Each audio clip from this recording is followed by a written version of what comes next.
إن الحمد لله نحمده ونستعينه ونستغفره ونعوذ بالله من شرور أنفسنا ومن سيئات أعمالنا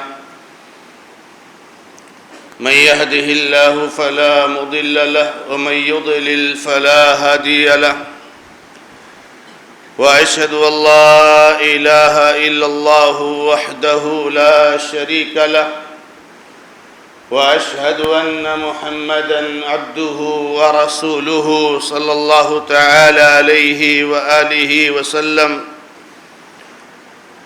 أعوذ بالله من الشيطان الرجيم. بسم الله الرحمن الرحيم. يا أيها الذين آمنوا اتقوا الله حق تقاته ولا تموتن إلا وأنتم مسلمون.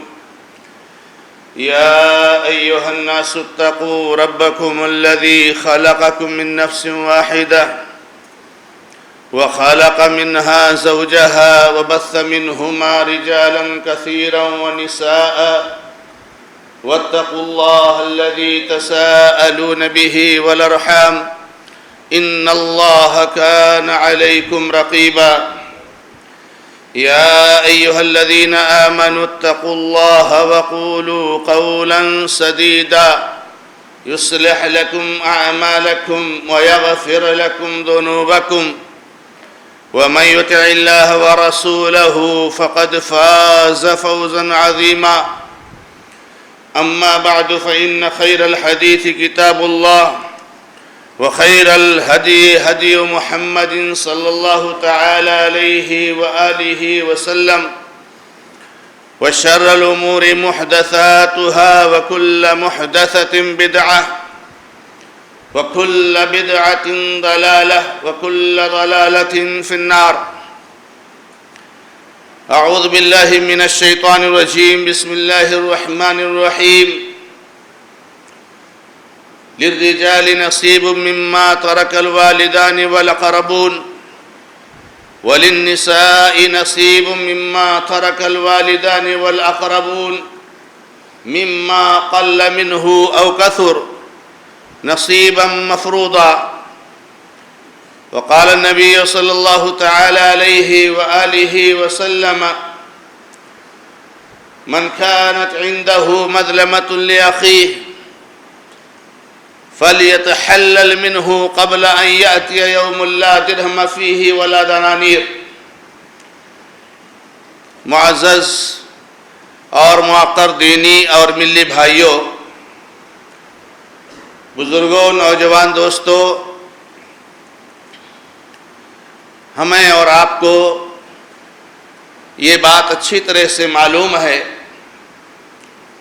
کہ جب کسی آدمی کا انتقال ہو جاتا ہے اور وہ اس دنیا سے رخصت ہو جاتا ہے تو اس کا جو مال ہوتا ہے، اس کی جو پراپرٹی ہوتی ہے، وہ شریعت اسلامیہ کے بتائے ہوئے اصول اور ضابطے کے مطابق اس کے ورثہ میں تقسیم کر دیا جانا چاہیے. یہ شریعت اسلامیہ کا ایک حکم ہے جسے آپ میراث، وراثت یا فرائض وغیرہ کے نام سے جانتے ہیں. اس کے مال کو شریعت کے بتائے ہوئے اصول کے مطابق نہ تقسیم کر کے کسی طرح سے اس میں رد و بدل کرنا، کسی کے حصے میں کمی اور بیشی کرنا، کسی کو دینا اور کسی کو محروم کرنا، یہ بہت بڑا جرم ہے اور یہ بہت بڑا ظلم ہے. اور اس کا تعلق میرے بھائیوں حقوق العباد سے ہے، جس کے بارے میں ہم اور آپ جانتے ہیں کہ اللہ تبارک و تعالی حقوق العباد کو معاف کرنے والا نہیں ہے جب تک کہ صاحب حق خود اس کو معاف نہ کر دے. اور کوئی صاحب حق کل قیامت کے دن دوسروں کو تو چھوڑو، اولاد اپنی باپ کو نہیں معاف کرے گی، شوہر اپنی بیوی کو معاف نہیں کرے گا، بیوی اپنے شوہر کو معاف نہیں کرے گی، اور قریب سے قریب رشتہ دار کسی کو معاف کرنے کے لیے تیار نہیں ہوگا. اور معاف کرنا تو دور کی بات ہے میرے بھائیوں اور میری بہنوں، کوئی کسی کی بات کو سننے کے لیے بھی تیار نہیں ہوگا. یہ باپ جس نے بڑی محبت سے اپنی اولاد کو پالا ہے، یہ بڑی منت سماجت کرے گا اپنی اولاد سے کہ ذرا اس کی بات سن لے، لیکن اولاد اس کو دیکھ کر بھاگے گی. یہ شوہر جس سے بیوی بہت پیار کرتی تھی اور اس شوہر سے اتنی محبت تھی کہ اس شوہر کی خدمت کے لیے اور اس شوہر کے کاموں کو انجام دینے کے لیے بیوی نے اپنی نمازوں تک کو چھوڑ دیا اور اپنے دین کو برباد کر لیا. یہ شوہر کیا مجال ہے کہ اس کی طرف نظر اٹھا کر کے دیکھ لے. اور یہ بیوی جس کے لیے ایک شوہر حلال و حرام کی تمیز بھی نہیں کرتا ہے اور بیوی کو خوش کرنے کے لیے اپنے والدین کو ناراض تک کر دیتا ہے، یہ بیوی کل قیامت کے دن اس کی آواز کو، اس کی بات کو، اس کی منت سماجت کو سوچنے والی نہیں میرے بھائی. حقوق العباد کا معاملہ بڑا خطرناک ہے. اللہ کے نبی محمد رسول اللہ صلی اللہ تعالی علیہ وآلہ وسلم نے ایک موقع پر اپنے صحابہ سے سوال کیا، کیا تم لوگ جانتے ہو مفلس کسے کہتے ہیں؟ جانتے ہو مفلس کسے کہتے ہیں؟ لاچار اور مجبور اور بے سہارا اور کمزور انسان کسے کہتے ہیں؟ صحابہ اکرام نے کہا المفلس منا من لا درہم لہ ولا دینار. اے اللہ کے نبی علیہ السلام، ہم میں سے تو مفلس وہ ہے جس کے پاس درہم اور دینار نہیں ہوتے، پیسہ نہیں ہوتا ہے، مال نہیں ہوتا ہے، تو وہ لاچار اور مجبور ہوتا ہے، بے سہارا ہوتا ہے. اللہ کے نبی علیہ السلام نے فرمایا میری امت کا مفلس وہ ہے جو قیامت کے دن آئے گا اس حال میں کہ اس نے بڑی نمازیں پڑھی ہوں گی، بڑے روزے رکھے ہوں گے، بڑی تلاوت کیے ہوں گے، بڑے ذکر و اذکار کیے ہوں گے، بڑے صدقہ و خیرات کیے ہوں گے، مگر اس کو گالی دیا ہوگا، اس کا حق مارا ہوگا، اس کو جو ہے اس پر اتہام لگایا ہوگا، اس کو برا بھلا کہا ہوگا، اس کو تھپڑ مارا ہوگا. اللہ کے نبی علیہ السلام نے فرمایا یہ اپنی پہاڑوں جیسے نیکیوں کے ساتھ اللہ تعالیٰ کے پاس آئے گا اور ایک ایک کر کے جو جس نے اس پر ظلم کیے، جن پر اس نے ظلم کیا ہے، وہ اللہ تبارک و تعالیٰ کے سامنے مقدمہ دائر کریں گے، کہیں گے اللہ اس نے مجھ کو مارا تھا، اے اللہ اس نے میرا حق مارا تھا، اے اللہ اس نے مجھے گالی دی تھی. اس کی نیکیوں کو اٹھا کر کے سب کو دے دیا جائے گا. اللہ کے نبی محمد رسول اللہ صلی اللہ علیہ وسلم نے بیان فرمایا کہ یہاں تک کہ اس کی نیکیاں ختم ہو جائیں گی اور ابھی دعوے دار، ابھی مقدمہ دائر کرنے والے موجود ہیں، ابھی ان کا سلسلہ ختم نہیں ہے، تو ان کی برائیوں کو، ان کے گناہوں کو اٹھا کر اس پر لاد دیا جائے گا اور نعوذ باللہ اس کو جہنم میں ڈھکیل کر ڈال دیا جائے گا. اس لیے میرے بھائیوں، انسان کو بہت ہوشیار رہنا چاہیے. ہماری زندگی کا اتنا تک بھروسہ نہیں ہے کہ ہم ایک پل جیتے ہیں کہ ایک دن جیتے ہیں. کتنا کمزور ہے یہ انسان اور کتنا ضعیف ہے یہ انسان اور کتنا بیوقوف ہے یہ انسان کہ جس کو اپنے ایک منٹ کی گارنٹی نہیں ہے. وہ کتنے جو ہے کیا نام ہے لوگوں پر ظلم کر کے اور زیادتیاں کر کے لوگوں کا حق مار کر کے وہ اپنے پاس مال کو جمع کرتا ہے. میرے بھائیوں، وراثت کا مسئلہ بہت خطرناک ہے. میں وراثت کے تعلق سے بہت تفصیلی بات تو نہیں کرنا چاہوں گا اس مختصر جمعہ کے خطبے میں، لیکن ایک بات جو معاشرے اور سماج میں جو محسوس ہو رہی ہے، ایک بات اور ایک چیز جو کبھی کبھار سامنے آتی ہے لوگوں کے پراپرٹی اور تنازعات اور مال اور جائیداد کے تعلق سے گفتگو کے دوران، کہ ہماری کچھ مائیں ہیں. خاص طور سے میں اپنی ماؤں سے مخاطب ہونا چاہتا ہوں، میں اپنی بہنوں سے مخاطب ہونا چاہتا ہوں کہ ہماری کچھ بہنیں ہیں، ہماری کچھ مائیں ہیں جو کسی کی بیوی تھی، کسی کی زوجیت میں تھی، ان کے شوہر کا انتقال ہو گیا تو وہ ہماری ماں، وہ ہماری بہن یہ سمجھتی ہے کہ اب شوہر کے انتقال کے بعد پوری پراپرٹی کی مالک میں. خاص طور سے جب شوہر کے پاس اولاد نہ ہو، لڑکا نہیں ہے، لڑکی نہیں ہے، یا لڑکا نہیں ہے صرف لڑکیاں ہیں، تو وہ بیوی، وہ زوجہ، وہ خاتون جو اپنے شوہر کی زوجیت میں تھی، شوہر کا انتقال ہو گیا، وہ سمجھتی ہے کہ اس کی پوری پراپرٹی کا مالک میں ہوں. اور حالت یہ ہوتی ہے کہ وہ جو ہے سب کو محروم کر دیتی ہے. میری ماں اور بہنوں، اللہ کے نبی محمد رسول اللہ صلی اللہ علیہ وسلم کی اس حدیث کو ہم یاد رکھیں. ہمارے ملک کے قانون میں کچھ لچک ہو تو ہو، ہمارے ملک کے کچھ قانون میں لچک ہو تو ہو، ہم کو اس سے کوئی واسطہ نہیں. ہم اس ملک کے قانون پر ایمان لانے والے لوگ نہیں ہیں، ہم اللہ کے نبی محمد رسول اللہ صلی اللہ علیہ وسلم کے قانون پر ایمان لانے والے لوگ ہیں. ہم اپنی آخرت کی فکر کرنے والے لوگ ہیں. ہم اس زندگی کو کوئی حیثیت اور ویلو دینے والے لوگ نہیں ہیں. ہم اس زندگی کو حیثیت دینے والے لوگ ہیں جو مرنے کے بعد کی زندگی ہے. ہم اس زندگی کو خوشحال بنانے کے لیے اس زندگی کو گزارنے والے لوگ ہیں. لوگ کہتے ہیں کہ ملک کا قانون کچھ ایسا ہے کہ اگر شوہر کا انتقال ہو گیا تو اس کی پراپرٹی وائف کے نام ٹرانسفر ہو جاتی ہے. خاص طور سے جب اس کے پاس لڑکے اور لڑکیاں نہ ہو تو پوری کی پوری پراپرٹی وائف کے نام ٹرانسفر ہو جاتی ہے. اور پھر اب وائف کا کیا پوچھنا؟ اب تو یہ وائف سمجھتی ہے کہ چونکہ میرے نام پراپرٹی ہے اب میں جیسا چاہوں ویسا کروں، کوئی میرا کیا کر سکتا ہے، کوئی میرا کیا بگاڑ سکتا ہے، کوئی مجھ سے 1 انچ زمین کیسے چھین سکتا ہے.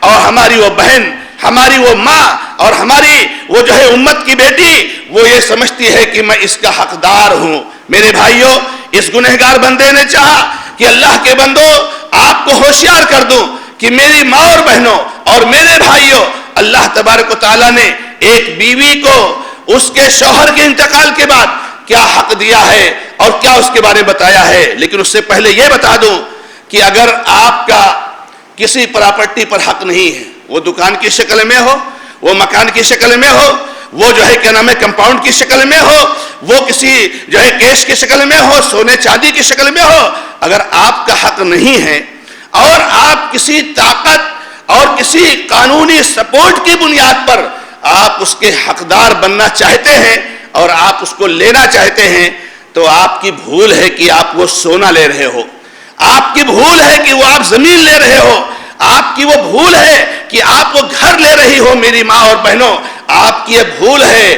آپ کبھی سونا نہیں لے پاؤ گی، آپ کبھی پراپرٹی نہیں لے پاؤ گی، بلکہ آپ جو لے رہی ہو وہ جہنم کا ایک ٹکڑا ہے جو آپ لے کر کے اپنے پیٹ میں ڈال رہی ہیں اور اس طریقے سے اپنے آپ کو جہنم کا مستحق بنا رہی ہیں. اللہ کے نبی محمد رسول اللہ صلی اللہ علیہ وسلم صحیح مسلم کی حدیث میں ارشاد فرماتے ہیں، جب کچھ لوگ نبی علیہ السلام کے پاس موجود تھے تو نبی علیہ السلام نے کہا کہ کبھی کبھار تم لوگ اپنے معاملات، اپنے تنازعات میرے پاس لے کر کے آتے ہو اس کا فیصلہ کرانے کے لیے، اور میں تم لوگوں کی باتوں کو سن کر کے جو مجھے ثواب سے اور حق سے قریب دکھتا ہے اس کے حساب سے فیصلہ دے دیتا ہوں. کیونکہ اللہ کے نبی علیہ السلام عالم الغیب تو تھے نہیں. جیسا سامنے والا پروف دے گا، جیسا سامنے والا دلائل رکھے گا، ویسا نبی علیہ السلام اس کے بارے میں سمجھیں گے. نبی علیہ السلام عالم الغیب نہیں تھے. یہ پاگل ہیں، یہ دیوانے ہیں جو اللہ کے نبی محمد رسول اللہ صلی اللہ علیہ وسلم کو عالم الغیب کہتے ہیں. ان کو کہیں پاگل خانوں میں لے جا کر کے ان کا علاج ہونا چاہیے. نبی صلی اللہ علیہ وسلم کا قدم قدم، نبی صلی اللہ علیہ وسلم کی زندگی کا لمحہ لمحہ، آپ کا ایک ایک دن اس بات کے ثبوت میں ہے کہ آپ عالم الغیب نہیں تھے. آپ کل کی باتوں کو نہیں جانتے تھے اور آپ غیب باتوں کو نہیں جانتے تھے. عالم الغیب صرف اور صرف وہ ذات ہے جو آسمان کے اوپر عرش پر مستوی ہے. اس نے غیب کی کنجی نہ آج تک کبھی کوئی کسی کو دیا ہے اور نہ قیامت تک دے گا. اس نے اس بات کا اپنی قرآن میں اعلان کر دیا ہے. تو نبی صلی اللہ علیہ وسلم نے کہا کبھی کبھار کوئی زیادہ چرب زبان ہوتا ہے، کبھی کبھار زیادہ کوئی بولنے میں ماہر ہوتا ہے. ہو سکتا ہے میں اس کی بات کو سن کر کے میں اس کے حق میں فیصلہ دے دوں کہ یہ چیز، یہ کھیت، یہ کمپاؤنڈ، یہ گھر، یہ سونا، یہ چاندی، یہ اس کا ہے، حالانکہ وہ اس کا نہیں ہے. حالانکہ وہ اس کا نہیں ہے. جیسے میٹر یہاں ہے کہ یہاں قانون میں، ملک کے قانون کے حساب سے وہ پراپرٹی بیوی کا ہے، لیکن شریعت اسلامیہ میں نبی علیہ السلام کے قانون میں نہیں ہے. تو نبی علیہ السلام کہتے ہیں کہ اگر میری زبان سے کہیں کوئی ایسا فیصلہ صادر ہو جائے جو اس کا حق نہیں ہے اور میں نے کہا اس کا حق ہے، تو وہ سمجھ لے کہ وہ پراپرٹی سونا چاندی نہیں ہے بلکہ وہ جہنم کا ٹکڑا ہے جو میں اس کو دے رہا ہوں. اب اس کا دل کہے تو لے لے جہنم کا ٹکڑا، اور چاہے تو چھوڑ کے دور ہو جائے، چاہے تو چھوڑ کے دور ہو جائے. اگر نبی صلی اللہ علیہ وسلم کی زبان سے کوئی فیصلہ صادر ہو جو کہ حقیقت پر مبنی نہیں ہے، چونکہ دلائل میں بیان کرنے میں ایک پارٹی زیادہ مضبوط تھی، اللہ کے نبی صلی اللہ علیہ وسلم اس کے مطابق فیصلہ دے دی، آپ نے فیصلہ دے دی، تب بھی وہ فیصلہ حق کا نہیں ہو سکتا ہے۔ تو یہ تو دنیاوی قانون جس کو صبح بناتے ہیں شام کو بدلتے ہیں، شام کو بناتے ہیں صبح بدلتے ہیں، اس کی حیثیت اور ویلو کیا ہے میرے بھائیوں، میری ماں اور بہنوں؟ بات لمبی نہیں کرنا چاہتا ہوں، آپ سے صرف یہ بتانا چاہتا ہوں کہ جو بیوی ہوتی ہے اس کے شوہر کی پراپرٹی میں اس کا جو حصہ ہوتا ہے اس کی صرف دو حالت ہے، دو حالت کے علاوہ کوئی تیسری حالت نہیں ہے، اور جو شریعت نے بیان کیا ہے اس سے ذرہ برابر 1 انچ نہ وہ زیادہ لے سکتی ہے اور نہ اس کو لینے کا حق ہے۔ کیا ہے؟ اللہ رب العزت نے قرآن کریم میں بیان فرمایا، سورۃ النساء کی ابتدائی آیتوں میں میراث کے مسئلے کو رب العزت نے بیان کیا ہے۔ تیسری اور چوتھی آیت میں اللہ تعالیٰ نے فرمایا وَلَكُمْ نِصْفُ مَا تَرَكَ أَزْوَاجُكُمْ إِن لَّمْ يَكُن لَّهُنَّ وَلَدٌ فَإِن كَانَ لَهُنَّ وَلَدٌ فَلَكُمُ الرُّبُعُ مِمَّا تَرَكْنَ مِن بَعْدِ وَصِيَّةٍ يُوصِينَ بِهَا أَوْ دَيْنٍ وَلَهُنَّ الرُّبُعُ مِمَّا تَرَكْتُمْ إِن لَّمْ يَكُن لَّكُمْ وَلَدٌ فَإِن كَانَ لَكُمْ وَلَدٌ فَلَهُنَّ الثُّمُنُ مِمَّا تَرَكْتُم مِن بَعْدِ وَصِيَّةٍ تُوصُونَ بِهَا أَوْ دَيْنٍ۔ اللہ تعالیٰ نے اس آیت کریمہ میں شوہر اور بیوی کا حق بیان کیا ہے۔ اللہ نے شوہر سے کہا مخاطب کر کے وَلَكُمْ، تمہارے لیے اے شوہرو، تمہارے لیے، تمہاری بیوی کا اگر انتقال ہو جائے تو تمہارے لیے اگر اس بیوی کی اولاد نہیں ہے، اس کے لڑکے نہیں ہیں، اور لڑکے سے مراد چاہے جو ہے کیا نام ہے اس شوہر سے ہو اور چاہے کسی اور پہلے کے شوہر سے ہو۔ کبھی کبھار ایسا ہو سکتا ہے کوئی خاتون نے کسی شوہر سے شادی کی، اس کا انتقال ہو گیا، پھر دوسرے شوہر سے شادی کی، ان کے پاس پہلے شوہر سے 2-3 بچے ہیں، تو اگر وہ لڑکے جو کہ شوہر سے نہیں ہیں اگر وہ ہیں تو اس کا اعتبار ہے میرے بھائیوں۔ اللہ تعالیٰ نے کہا کہ اگر تمہاری اولاد ہے، یعنی اس کی اولاد ہے تمہاری بیوی کی، تو تم کو چوتھا حصہ ملے گا۔ شوہر بھی اس بات کو اچھی طریقے سے جان لے کہ اگر ہماری بیوی کا انتقال ہوتا ہے تو بیوی کی پراپرٹی میں سے ہم کو صرف اور صرف چوتھا حصہ ملے گا اگر اولاد ہے ہماری بیوی کی۔ چوتھا حصہ کا مطلب یہ ہوتا ہے اگر بیوی کی پراپرٹی 4 لاکھ ہے تو شوہر کو 1 لاکھ ملے گا میرے بھائی، شوہر کو 1 لاکھ ملے گا، گرچہ وہ پراپرٹی شوہر نے ہی اس بیوی کو دی تھی، شوہر نے ہی اس بیوی کو گفٹ میں دیا تھا، مہر میں دیا تھا، تحفے میں دیا تھا، شوہر نے ہی اس کو دیا تھا، وہ پراپرٹی بھی اس کی اب نہیں رہ گئی، اس کی بیوی کی تھی، اب یہ چوتھا حصہ لے کر کے سائیڈ ہو جائے گا، اور جو 3 حصہ بچے گا وہ اس کی ماں یعنی یہ شوہر کے ساس اور سسر اور اس کے سالوں میں وہ پراپرٹی تقسیم ہوگی۔ شوہر وہاں یہاں نہیں کہہ سکتا ہے کہ میں نے ہی گفٹ کیا ہوا ہے، میں نے مہر میں دی ہوئے سونے ہیں، میں نے یہ فلیٹ اس کو گفٹ میں دیا ہوا ہے، میں نے یہ دکان اس کو گفٹ میں دیا ہوا ہے۔ آپ نے جو دیا وہ اس بیوی کا ہو گیا، اور اگر اولاد نہ ہو تو اللہ تعالیٰ فرماتے ہیں کہ تم کو آدھا ملے گا، یعنی بیوی کی اولاد ہے تو چوتھا حصہ، اگر اولاد نہیں ہے تو آدھا۔ اور اللہ تعالیٰ نے آگے فرمایا کہ اور بیویوں کا کیا ہے؟ بیویوں کا بھی یہ معاملہ ہے کہ اگر بیوی کے شوہر کا انتقال ہو جائے تو ان کی پراپرٹی میں سے اگر شوہر کی اولاد ہے، یہاں بھی معاملہ ویسے ہی ہے، چاہے اس بیوی سے اولاد ہو، چاہے پہلے کسی اور بیوی سے اولاد ہو، یا اس کے ساتھ 2-3 بیویاں اور کبھی ہیں جو کہ شریعت اسلامیہ میں جائز ہے، اس سے اولاد ہو، اگر اس شخص کی اولاد ہے تو اس بیوی کو 8واں حصہ ملے گا، 8واں حصہ۔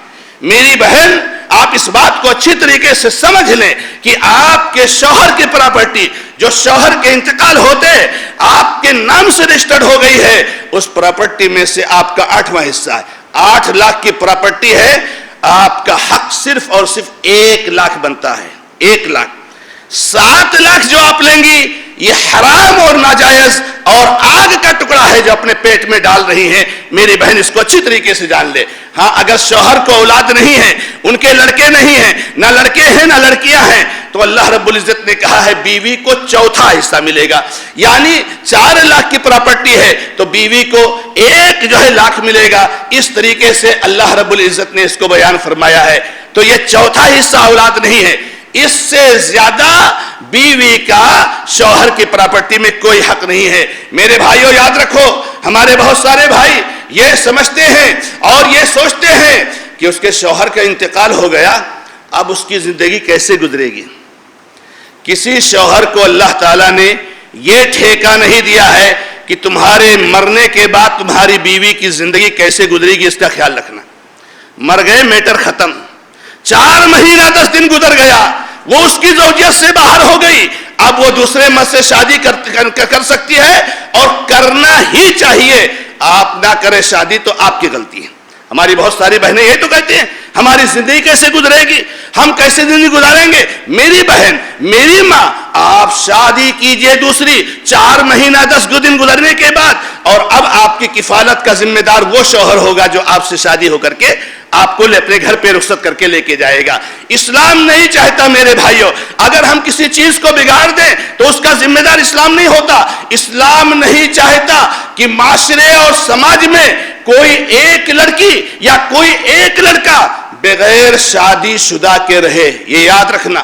اسلام نہیں چاہتا، چاہے بوڑھی خاتون ہو، چاہے ادھیڑ عمر کی خاتون ہو، چاہے کواری خاتون ہو، چاہے مطلقہ ہو، چاہے اس کے شوہر کا انتقال ہو گیا ہو، چاہے اس نے خلا لیا ہو، اسلام قطعی طور سے نہیں چاہتا کہ معاشرے اور سماج میں کوئی لڑکا یا کوئی لڑکی بغیر شادی کے رہے۔ اب اگر کوئی بغیر شادی کا رہتا ہے تو ذمہ دار اس کا وہ ہے یا اسلام ہے؟ اللہ نے فرمایا وَأَنْكِحُوا الْأَيَامَ مِنْكُمْ وَالصَّالِحِينَ مِنْ عِبَادِكُمْ وَإِمَائِكُمْ۔ اے مسلمانوں، اے سماج کے ذمہ داروں، اے گاؤں کے ذمہ داروں، سنو، تم میں سے جو لوگ شادی نہیں کیے ہوئے ہیں ان کی شادیاں کراؤ، ان کی شادیاں کراؤ، ان کی شادیوں کا اہتمام کرو۔ کیوں اللہ کے نبی علیہ السلام نے، محمد رسول اللہ صلی اللہ علیہ وسلم نے پہلی شادی خدیجہ رضی اللہ تعالیٰ عنہا سے کی؟ یہ اسی چیز کو بتانے کے لیے کہ لوگوں، بیوہ عورتوں سے شادیاں کیا کرو اور بیوہ عورتوں کے سہارا بنا کرو۔ اس لیے نبی صلی اللہ علیہ وسلم نے اپنی جوانی کو ایک بیوہ خاتون کے لیے قربان کر دیا، اللہ کے نبی علیہ السلام نے۔ تو میری ماں اور بہنوں، آپ کی شوہر کی پراپرٹی پر کوئی قبضہ نہیں ہے، کوئی حق نہیں ہے سوائے ان 2 حقوں کے۔ اگر اولاد ہے تو آپ کا اس کی پراپرٹی میں 8واں حصہ، اگر اولاد نہیں ہے تو آپ کو اس کی پراپرٹی میں 4تھا حصہ ملے گا۔ اور یاد رکھنا، ابھی میں آنے سے پہلے اس موضوع کو تھوڑا پڑھ رہا تھا تو میں بنے علماء کے بیانات اور علماء کی تحریریں میں نے اس سلسلے میں پڑھی۔ سبحان اللہ، آج ہمارے معاشرے اور سماج میں جب کسی کا انتقال ہو جاتا ہے تو گھر ہے، کمپاؤنڈ ہے، دکان ہے، فلیٹ ہے، کوئی زمین ہے، تو کوئی اس کی بیوی یعنی بچوں کی ماں کہتی نہیں یہ نہیں بیچنا ہے، یہ ابا کی نشانی ہے، نہیں یہ نہیں بیچنا ہے، یہ میں رکھوں گی۔ کسی بہن کو، کسی بھائی کو اہل علم نے اس بات کی صراحت کی ہے، یہ حق نہیں پہنچتا ہے کہ مرنے والے کی پراپرٹی میں سے کہے کہ نہیں اس کو نہیں دینا ہے، اس کو کسی کو نہیں دوں گی، اس کو میں لوں گی۔ اب جب اس کا انتقال ہو گیا تو سارے لوگ حق میں برابر ہیں، جس کا جو حق بنتا ہے اس کو انہیں قبول کر لینا چاہیے۔ آئیے تھوڑی سی بات ہم اس چیز کو جانیں کہ اس کی تاکید کتنی ہے۔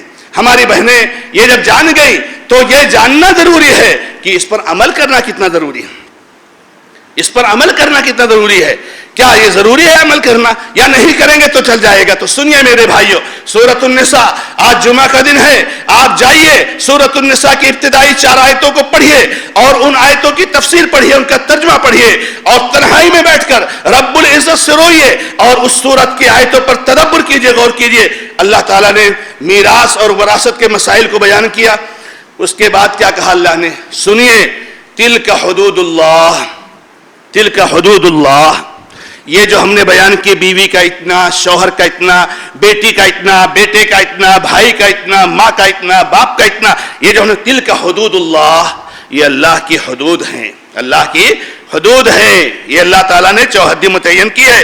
وَمَن يُطِعِ اللَّهَ وَرَسُولَهُ يُدْخِلْهُ جَنَّاتٍ تَجْرِي مِن تَحْتِهَا الْأَنْهَارُ، جو اللہ کی اطاعت کرے گا اور رسول اللہ صلی اللہ علیہ وسلم کی اطاعت کرے گا، اللہ تبارک و تعالیٰ ایسے لوگوں کو ایسی جنتوں میں داخل کرے گا جس کے نیچے سے نہریں جاری ہوں گی، اور یہ بہت بڑی کامیابی ہے۔ اللہ ہم سب کو اس میں سے بنائے۔ بات مانو گے تو کیا ملے گا؟ اللہ تعالیٰ اسی جنتیں دے گا، اس کے نیچے سے نہریں جاری ہوں گی، اور یہ بہت بڑی کامیابی ہے میری بہن، میری ماں۔ اس دولت سے 1,00,000 کروڑ گنا، جس کا کوئی نسبت ہی نہیں ہے، کوئی کمپیئر ہی نہیں کیا جا سکتا ہے۔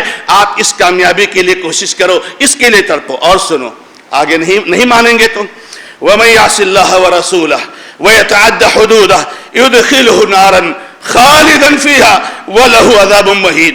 اور جو اللہ کی نافرمانی کرے گا، رسول کی نافرمانی کرے گا، بات کو نہیں مانے گا، اللہ اس کو جہنم میں ڈھکیل دے گا اور جہنم میں ہمیشہ ہمیشہ پڑا رہے گا اور بہت ہی ذلیل اور رسوا کن عذاب اس کو ملے گا. اللہ تعالی ہم سب کی حفاظت فرمائے، ہماری بہنوں کی حفاظت فرمائے، ہماری ماؤں کی حفاظت فرمائے. میرے بھائیو، تھوڑی سی تکلیف آ سکتی ہے لیکن اس پر عمل کرنا ضروری ہے. اور سنیے، اللہ تعالیٰ نے بعض آیتوں میں کہا، اسی تناظر میں، وراثت میں، وصیۃ من اللہ واللہ علیم حکیم. یہ کس کی وصیت ہے؟ اللہ کی وصیت ہے، اور اللہ ہی جانتا ہے اور حکمت والا ہے. کیوں اس کو اتنا دیا، کیوں اس کو اتنا دیا، اس کو کیوں نہیں دیا، اس کو کیوں دیا، اس کو تو اور ملنا چاہیے، اس کو تو کم. اللہ علیم حکیم، اللہ تعالیٰ علم والا، حکمت والا ہے. اور اللہ تعالیٰ آگے فرماتے ہیں سورہ نساء کی آخری آیت، بالکل، اور آخری آیت یہ میراث کی تیسری آیت ہے جو قرآن کریم میں بیان کی گئی ہے. اللہ نے کہا یبین اللہ لکم ان تضلوا واللہ بکل شیء علیم. لوگو، یہ میں نے کیوں بیان کیا ہے؟ تاکہ تم گمراہ نہ ہو جاؤ، تاکہ تم گمراہ نہ ہو جاؤ. اگر وراثت کو، شوہر کے ترکہ کو، آدمی کے ترکہ کو قرآن و حدیث کے بتائے ہوئے اصول ضابطے کے مطابق تقسیم نہیں کرو گے، گمراہی کے دلدل میں چلے جاؤ گے. چیخو اور چلاؤ صبح و شام، ہم اہل حدیث ہیں، ہم قرآن حدیث پر چلنے والے ہیں. یہ کون سا قرآن و حدیث ہے؟ لوگوں کا حق مارو، لوگوں پر ظلم کرو، اپنے رشتہ داروں کا حق مارو. رشتہ داروں کے صلہ رحمی ہونی چاہیے، ان کا حق مار رہے ہو. اللہ تعالی ہم سب کو توفیق عطا فرمائے کہ ہم اپنی اصلاح کریں، اپنے دین کے نظام اور قانون کو سیکھیں، اس کو جانیں اور اس کے مطابق اپنی زندگی گزارنے کی توفیق عطا فرمائے. بارک اللہ لی ولکم فی القرآن الکریم ونفعنی وإیاکم بالآیات والذکر الحکیم انہ تعالی جواد کریم ملک رؤوف رحیم.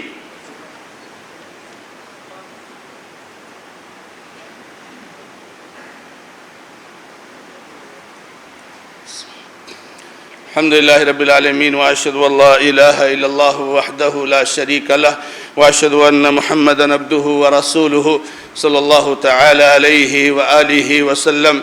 اعوذ بالله من الشيطان الرجيم. بسم الله الرحمن الرحيم. ان الله وملائكته يصلون على النبي يا ايها الذين امنوا صلوا عليه وسلموا تسليما. اللهم صل على محمد وعلى ال محمد كما صليت على ابراهيم وعلى ال ابراهيم انك حميد مجيد.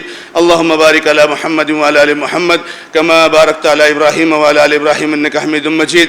ربنا ظلمنا انفسنا وان لم تغفر لنا وترحمنا لنكونن من الخاسرين.